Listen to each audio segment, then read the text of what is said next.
भंजन सब दुख भंजन।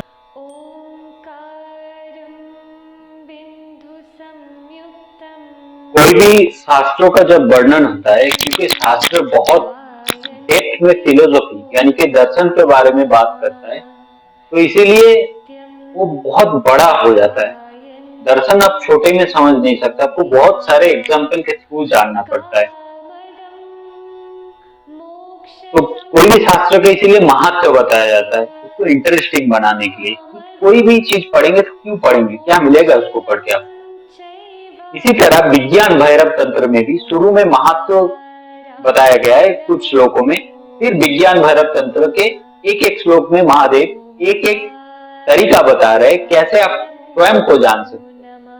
शास्त्र कुछ इस तरह शुरू होता है कि कैलाश शिखर पर बैठे हुए श्री देवी ने महादेव से पूछा।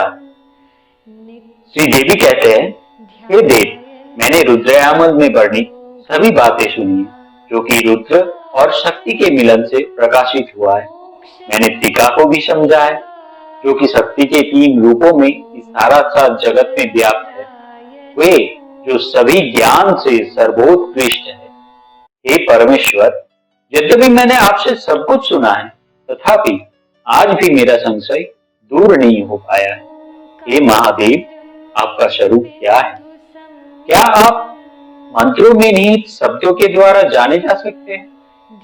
मैं समझ नहीं पा रहा हूँ आप इस दृश्यमान कलात्मक जगत में किस रूप से निहित है। क्या आपकी वास्तविकता का बोध भैरव आगम में वर्णित नमात्म भेद से जाना जा सकता है? क्या ये त्रिशीर भैरव तंत्र में बताए हुए मार्ग से भिन्न है, या फिर क्या इसे त्रिगुण शक्ति अर्थात परा, परात्पर और अपरा के रूप में जानना चाहिए? यही मेरा संदेह है। क्या मैं इसे नाद बिंदुमय समझूं, या फिर इसे अर्धचंद्र निरोध के द्वारा अर्थात ध्यान करते समय भूमध्य के बीच चित्त को स्थिर करके जाना जा सकता है, या फिर इसे कुंडलिनी साधना के द्वारा धीरे धीरे सभी 7 चक्रों के भेदन के द्वारा जाना जा सकता है, या फिर इसे केवल मात्र शक्ति के स्वरूपों का बोध होने से जाना जा सकता है।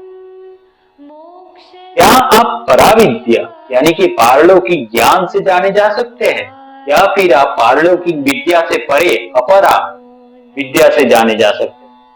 क्या आपका स्वरूप परत्व अर्थात प्रकाश यज्ञ है, तो फिर ये आपके अपरा प्रकृति का विरोध करता है। यहाँ तक ये भी पूछ रहे हैं कि हे महादेव, आपका वास्तविक स्वरूप क्या है, कैसे मैं आपको जानूं? कोई आपको निराकार बोलता है, कोई आपको साकार बोलता है। अगर आप साकार है जिसमें रूप रस गंध वर्ण सब कुछ होता है, तो आप निराकार कैसे हो सकते हैं? अगर आप निराकार है तो आपका वर्णन कैसे हो सकता है? मां पार्वती कहते हैं, हे प्रभु, क्योंकि परत्व में तो रूप रस गंध वर्ण आदि विभेद होते ही नहीं है, और यदि परत्व अविभाज्य निष्कल प्रकृति रूप है तो उसे गुणों के द्वारा कैसे परिभाषित किया जा सकता है? हे नाथ, मेरे इन सभी संशयों को आप छेदन करें।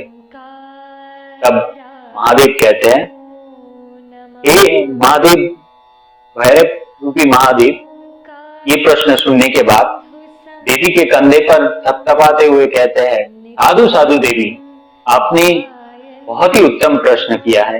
यही तो सभी तंत्रों का सारभूत को प्रकाशित करने वाला सर्वोत्तम प्रश्न है।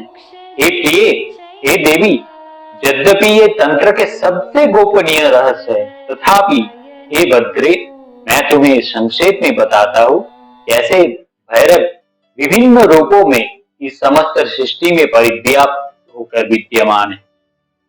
हे देवी, ये निश्चित रूप से जान लीजिए, ये संसार स्वरूप जो भी दिख रहा है, ये सिर्फ एक इंद्रजाल के समान है। ये तो वास्तव में गंधर्वों के नगर में विचरण करने से उत्पन्न स्वप्नपुर के भ्रम जैसा है। जो भ्रांत बुद्धि वाले होते हैं वही सकल रूपी संसार को प्रिय मानते हुए ध्यान यज्ञ आदि विभिन्न क्रिया आडंबर में लिप्त रहते हैं। ऐसे विचलित बुद्धि वाले लोगों के क्रमिक आध्यात्मिक विकास के लिए ही इस साकार रूप का वर्णन किया गया है। हे देवी, तात्विक दृष्टि से भैरव ना तो शक्ति के 9 रूपों में है, ना ही शब्द राशि से प्रतीत किया जा सकता है, ना ही उसे त्रिशिरा भेद से, ना ही उसे त्रिविध शक्ति के भेद से जाना जा सकता है, ना ही उसे नाद या बिंदु के संधान से यानी कि प्रणव के उच्चारण से जाना जा सकता है, ना ही अर्धचंद्र निरोध तथा ध्यान की विधि से उसे जाना जा सकता है, ना तो उसे षटचक्र भेदन और ना ही शक्ति के स्वरूपों को उससे जाना जा सकता है।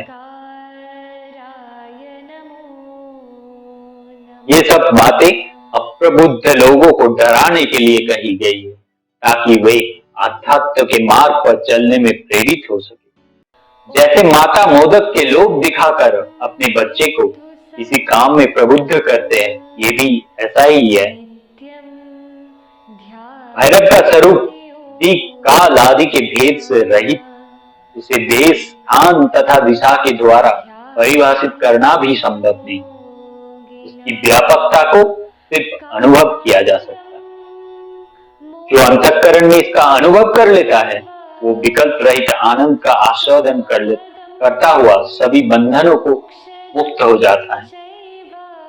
इस अवस्था को प्राप्त हुआ पुरुष अपने अंतर में ही ज्ञान चक्षु के द्वारा भैरवी का दर्शन प्राप्त करता है, जो भैरव के ही आत्मा स्वरूप में बताया गया है।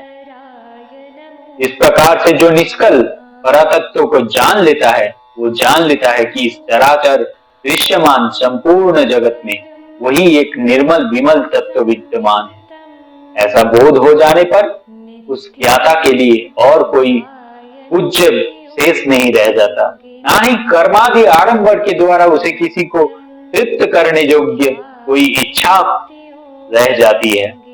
इस प्रकार से जहां कहीं भी शास्त्रों में किसी भी विधा से वर्णन क्यों ना हुआ हो, वो सब भैरव का ही रूप। परा या अपरा जिस भी विधान से विचार किया जाए, वो चाहे शुरू में कितने ही विरोधाभासी क्यों ना लगता हो, परंतु वो दोनों ही एक ही परा देवी को प्रतीक करता है। जैसे शक्ति कभी भी शक्तिमान से पृथक नहीं रहता और धर्म कभी धार्मिक से पृथक नहीं हो सकता, वैसे ही पराशक्ति शक्तिमान से कभी पृथक नहीं समझना चाहिए। जैसे दहन करने की शक्ति बनने से पृथक नहीं है, परंतु देखने से प्रारंभ में वो पृथक प्रतीत होता है, ऐसे ही प्रारंभ में भैरव और भैरवी को कभी अलग संज्ञा नहीं देना चाहिए, ताकि उस बृहद ज्ञान को सहज रूप से समझा जा सके। जो शक्ति की अवस्था में प्रतिष्ठित हो जाते हैं, उसे भैरव का बोध स्वयं स्वतः हो जाता है। ऐसी अवस्था प्राप्त होने पर वो शिव का ही रूप हो जाता है। इस संदर्भ का विवेचन करके शक्ति को शिव का ही रूप समझना चाहिए। जैसे प्रदीप की शिखा द्वारा या सूर्य के किरण के प्रभाव से दिग विभाग अति सरलता से प्रकाशित हो जाते हैं, ऐसे ही शक्ति का ज्ञान हो जाने पर सरलता से ही शिवत्व का बोध हो जाता है। यहाँ तक महादेव ने कहा, जितने भी तंत्र मंत्र पूजा ये सब आडंबर मैं बताया हूं, ये इसीलिए बताया हूं क्योंकि स्थूल बुद्धि वाले मनुष्य धार्मिक नहीं होता है प्रकृति से, उसको धर्म के पथ में लाने के लिए ये सब प्रोसेस बताया गया है। धीरे धीरे इसको करते हुए जो ज्ञान तक पहुंच जाता है, उसके लिए ना कोई पूजा करने योग्य होता है, ना उसे किसी को प्रसन्न करने का प्रयोजन होता है, वो आत्मानंद स्वरूप हो जाता है। उसके लिए ना देवता जरूरी है, ना दानव जरूरी है, वो स्वयं शिव हो जाता है। ये महादेव बोल रहे हैं, लेकिन इसको कैसे करना है वो आगे बताया जाएगा। इसके बाद देवी बोलते हैं कि हे देवादिदेव महादेव, हे त्रिशूलधारी, हे मुंडमाला विभूषित सौम्य प्रभु, आप मुझे उस दिक देश काल और सभी विशेषता से रहित अवस्था का उपदेश करने की कृपा कीजिए। इस उपाय से पूर्ण रूप से भैरव की अवस्था को प्राप्त किया जा सकता है। परा देवी, इस उपाय से आपकी सुमुख को प्राप्त हुआ है, ये सब मुझे कहिए। ये देवी ने प्रश्न किया। अब यहाँ पे लक्ष्य करिए, महादेव पार्वती की बात हो रहा है, दोनों आपस में पति पत्नी बात करते हुए क्या बोल रहे हैं, ये आप भैरव है, आप में भैरवी का कैसे उदय हो रहा है, यानी कि शक्ति का कैसे उदय होता है, ये आप मुझे समझाइए। और भैरवी कैसे आपका रूप है, ये भी मुझे समझाइए। इतना इंटरेस्टिंग देखिए, दोनों में ज्ञान चर्चा हो रहा है, व्यक्ति के रूप में ज्ञान को प्रकाश करते हुए। भैरव और भैरवी दो कल्पना किया जा रहा है कि एक भैरव है एक भैरवी है, इसके द्वारा पूरा ज्ञान को दिया जा रहा है, जो मेटाफिजिकल नॉलेज होता है, मैटर एंड एनर्जी के इंटर रिलेशनशिप का, उसको डिस्कस किया जा रहा है। And how this effect to us, हमारा शरीर भी तो वही मेटाफिजिकल सब्सटेंस से बना हुआ है ना, तो ये कैसे हमको चलाता है और हम इसको कैसे मॉड्यूलेट कर सकते हैं, इसका ज्ञान आगे के एपिसोड में दिया जाएगा। ये था महत्व पाठ, जो विज्ञान भैरव तंत्र है, इसको क्यों पढ़ना चाहिए, इसके लिए आगे के एपिसोड में बात करेंगे। जो तांत्रिक प्रोसेस बताए थे महादेव ने, उसके बारे में। आज के लिए इतना ही, धन्यवाद। हर हर महादेव। आदेश।